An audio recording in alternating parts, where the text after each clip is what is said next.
Firstly, may I say that nobody wants anybody they love to die in pain or die without dignity. So we can all agree on that. So let's remove that from the debate. Mm-hmm. Right now, in Britain today, we have a broken NHS, a threadbare social care system, and an inhumane benefits system, and all of which are the barrier to people living independently and living joyful lives, and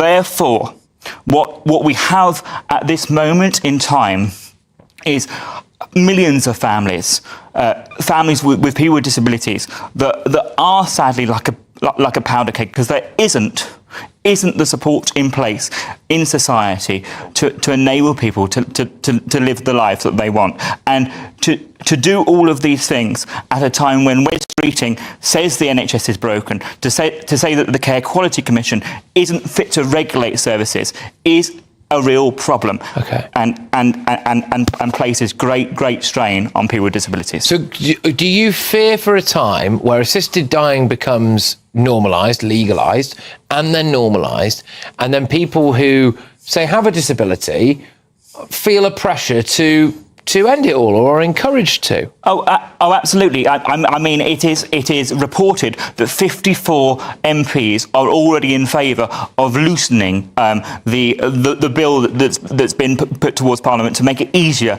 and to make euthanasia, assisted dying, open to people with dementia, Parkinson's, multiple sclerosis, and other conditions like that, and therefore we are in a situation where this debate is really opening up the conversation around whose life are we valuing? How do we value life?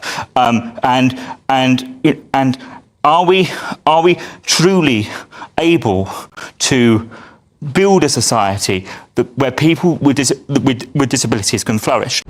We know that from places where legislation like this has been passed, like in Canada, in Australia, in Belgium, it does start. It is a slippery slope, and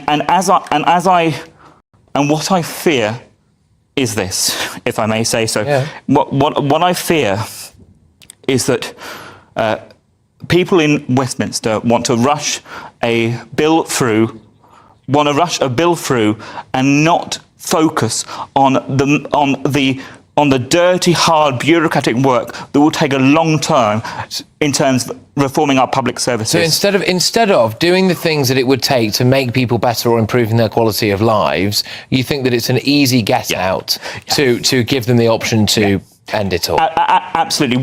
The debate around assisted dying is such that it is always seen to be the kind thing to do to enable somebody to end their life. But actually, you can be in the most traumatic situation in your life. You just had a diagnosis that you had never wished for, and you wouldn't treat anybody with that strain, with that mental health strain, in any other way in another context.